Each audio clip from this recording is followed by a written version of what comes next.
Promise, एक अधूरे वादे की खौफनाक कहानी। ये इब और बोयम दो दोस्तों की कहानी है। इन दोनों के पिता एक टावर के कंस्ट्रक्शन प्रोजेक्ट पर एक साथ काम कर रहे होते हैं, जिस वजह से इब और बोयम की बहुत अच्छी फ्रेंडशिप हो जाती है। इब और बोयम अक्सर उस कंस्ट्रक्शन साइट पर जाया करती थी, इसलिए उनके पिता ने उन्हें प्रॉमिस किया था कि बिल्डिंग बनने के बाद वे उन्हें यहां एक रूम दे देंगे। इसलिए इब और बोयम वहां एक पिलर पर अपने हाथ का मार्क बनाकर उस जगह को रिजर्व कर लेती हैं। लेकिन जब वे दोनों बिल्डिंग के नीचे आती हैं तो उन्हें पता चलता है कि उनके पिता काफी परेशान हैं, क्योंकि थाईलैंड में इकोनॉमिक मंदी आ गई है, जिसके वजह से बहुत सी कंपनियां घाटे में चल रही हैं और बहुत से लोग बैंक करप्ट हो गए हैं। इसमें इब और बोयम के फादर भी बैंक करप्ट हो जाते हैं। उनके ऊपर कर्जा बढ़ जाता है, जिस वजह से उनकी बिल्डिंग का प्रोजेक्ट भी अब रुक जाता है। इब और बोयम भी इस सब चीजों से बहुत ज्यादा दुखी हो जाती हैं। वे वापस से उसी कंस्ट्रक्शन साइट पर मिलती हैं, जहां इब बोयम को बताती है कि उसके फादर बिजनेस में लॉस होने की वजह से बहुत ही ज्यादा अग्रेसिव हो जाते हैं और अब तो वो मारने पीटने लगते हैं और जल्द ही वे उस शहर को छोड़कर जाने वाले हैं। यहां अब बोयम अपने स्कूल फीस के पैसे से तो पेजर खरीदती है, ताकि एक दूसरे से दूर रहने पर भी वे दोनों बातें कर सकें। कुछ टाइम बाद दोनों लड़कियां अपने अपने घर चली जाती हैं, जहां बोयम इब को मैसेज करके एडवांस बर्थडे विश करती है। अगले दिन बोयम का बर्थडे होता है, लेकिन उसी दिन सुबह बोयम की मां को यह पता चल जाता है कि बोयम ने स्कूल फीस जमा नहीं की, इसलिए वो बोयम को काफी भला बुरा सुनाती है। जिसके बाद बोयम गुस्से से घर से निकल जाती है और तभी उसके पेजर पर इब का मैसेज आता है, जिसमें लिखा होता है कि उसके फादर ने आज उसे फिर से मारा।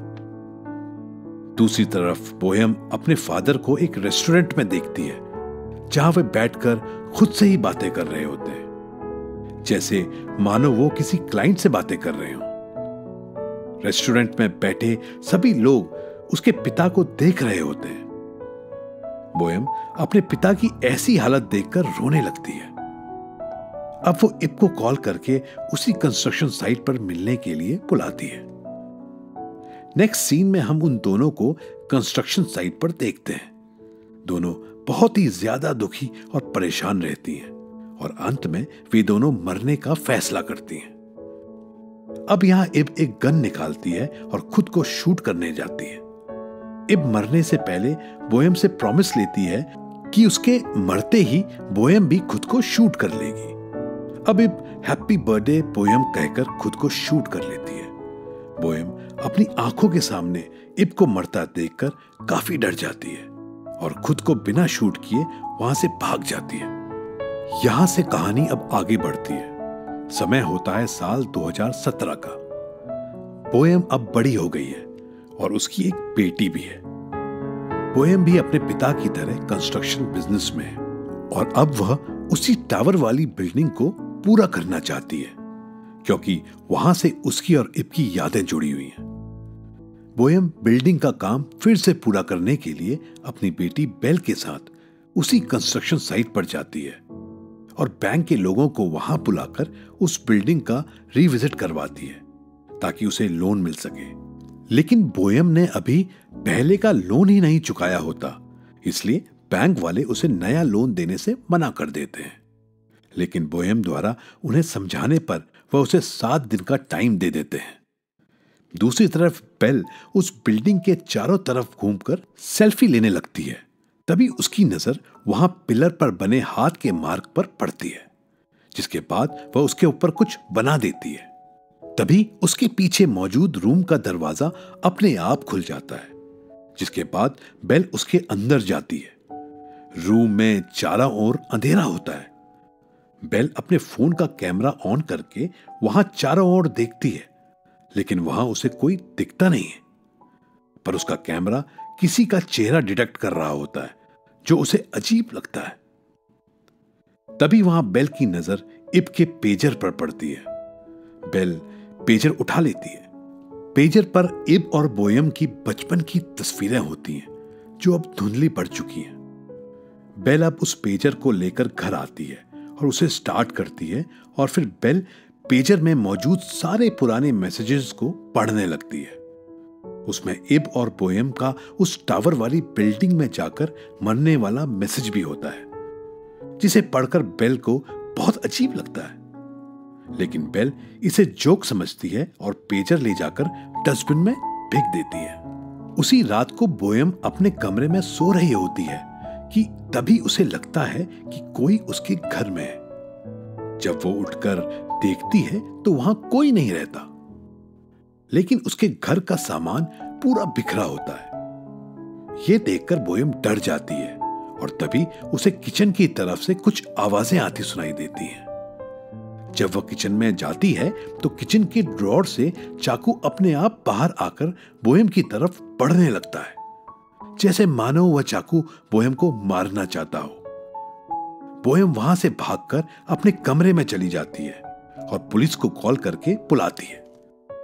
पुलिस आकर घर का सीसीटीवी फुटेज चेक करती है, जिसमें वे देखते हैं कि बेल स्लीप वॉक करती है और वह घर की दीवार पर उसी तरह का मार्क बनाती है जैसा इब और बोयम ने बचपन में उस बिल्डिंग के पिलर पर बनाया था। बोयम अपने घर में दीवार पर बने उस मार्क को देखकर समझ जाती है कि यह सब कुछ इब कर रही है। अगले दिन बेल दोबारा से स्लीप वॉकिंग करते हुए पर्दे काट कर फांसी लगा लेती है, लेकिन पर्दा बेल का वजन सह नहीं पाता, इसलिए बेल नीचे गिर जाती है। तभी बोयम वहां आ जाती है और बेल के हाथ में इब के पेजर को देखती है। अब बोयम इब के सारे सामान को जला देती है और बेल को अपनी और इब की कहानी बताती है। बोयम बताती है कि जब वह 15 साल की थी तो वह और उसकी बेस्ट फ्रेंड इब उसी बिल्डिंग पर एक साथ मरने जा रहे थे, लेकिन जैसे ही इब ने खुद को शूट किया मैं डर गई और वहां से भाग गई। इस बात के बारे में मैंने कभी किसी को नहीं बताया। इसके बाद बेल बोयम से कहती है कि इस सैटरडे को वो भी 15 साल की होने वाली है। अब बोयम और बेल यहाँ समझ जाते हैं कि बोयम ने इब का प्रॉमिस तोड़ा है, इसीलिए अब वह उसकी जगह पर उसकी बेटी बेल को अपने साथ ले जाना चाहती है। जिसके बाद यहाँ बेल बोयम से प्रॉमिस लेती है कि वह फिर कभी मरने के बारे में नहीं सोचेगी। रात को बेल की तबीयत बिगड़ने लगती है, इसलिए बोयम बेल को हॉस्पिटल में एडमिट करा देती है। अगले दिन बोयम इब की माँ और भाई के पास जाकर उन्हें पूरा सच बताकर उनसे माफी मांगती है और अपनी बेटी को बचाने के लिए उनसे मदद भी मांगती है। लेकिन इब के भाई बोयम से नाराज होकर अपनी माँ को लेकर वहां से चला जाता है। अब बोयम का हॉस्पिटल से कॉल आता है, जहां से बताया जाता है कि बेल हॉस्पिटल से भाग गई है। कॉल कट होते ही बोयम के फोन पर बेल का कॉल आता है और वह बोयम को बताती है कि वह किसी अंधेरी जगह पर है जहां बोयम की पुरानी तस्वीर है। बोयम समझ जाती है कि बेल उसके पुराने घर में है। जब बोयम वहां पहुंचती है तो वह बेल को अपने स्कूल यूनिफॉर्म में देखती है, यानी इब बेल को उसी तरह ले जाना चाहती है जिस तरह 15 साल पहले बोयम थी। अब बोयम बेल को घर ले जाकर उसके हाथ पैर बांध देती है ताकि स्लीप वॉकिंग के जरिए इब उसे अपने साथ न ले जा सके। बेल नींद में चीखने चिल्लाने लगती है और अंत में थक हार कर सो जाती है। अगले दिन बेल का बर्थडे होता है। यहां बेल बोयम से कहती है कि इब आज मुझे ले जाने आएगी। तभी बोयम को चक्कर आने लगता है। यहां हमें पता चलता है कि बेल ने बोयम की चाय में बेहोशी की दवा मिला दी थी। रात में जब बोयम बेहोशी की नींद से उठती है तो वह देखती है उसके घर की सभी दीवारों पर इब और उसके हाथ के मार्क बने होते हैं। घर में उसे बेल नहीं मिलती, इसलिए वह उसी बिल्डिंग में जाती है क्योंकि उसे पता होता है कि इब बेल को मारने के लिए उसी जगह पर लेकर जाएगी जहां सालों पहले इब और बोयम ने मरने का फैसला किया था। बोयम एक एम्बुलेंस को भी फोन कर देती है। दरअसल वह हर हाल में अपनी बेटी को बचाना चाहती है। बोयम जब उस बिल्डिंग में जाती है तो वहां उसे चादर ओढ़े हुए कोई दिखाई देता है। लेकिन जब वह अपने पीछे देखती है तो वहां उसे बेल दिखाई देती है। वह समझ जाती है कि चादर ओढ़े हुए इब खड़ी है। अब बेल खुद को गन से शूट करने जाती है। यहां बोयम उसे रोकने की कोशिश करती है, तभी वह चादर ओढ़कर बोयम के ऊपर गिर जाती है। बोयम चादर हटाकर बेल को रोकने की कोशिश करती है, लेकिन इस झड़प में बोयम नीचे के फ्लोर पर गिर जाती है। जब वह अपनी आंखें खोलकर ऊपर देखती है तो उसे इब और बेल दिखाई देते हैं। बोयम कुछ करती इससे पहले ही बेल गन से खुद को शूट कर लेती है। बोयम अब दौड़ती हुई ऊपर जाती है, जहां पर देखती है कि बेल अभी भी जिंदा है। तब तक उसे एम्बुलेंस की आवाज आती है। नेक्स्ट सीन में हम देखते हैं कि बेल हॉस्पिटल में होती है, जहां डॉक्टर बताते हैं कि बेल की बुलेट निकाल दी गई है, लेकिन उसकी हालत अभी भी नाजुक है। बोयम फिर से उसी बिल्डिंग में जाती है, यह सोचकर कि वह अब इब से किया हुआ वादा पूरा करेगी। लेकिन तभी उसे अपने और इब के हाथ के मार्क पर एक स्माइली बना हुआ देखती है, जिसे बेल ने बनाया था। अब बोयम को बेल से किया हुआ प्रॉमिस याद आता है कि चाहे कुछ भी हो जाए वह कभी मरने की नहीं सोचेगी। इसलिए वह इब से कहती है कि वह उससे किया हुआ प्रॉमिस जरूर निभाएगी, लेकिन ऐसे नहीं।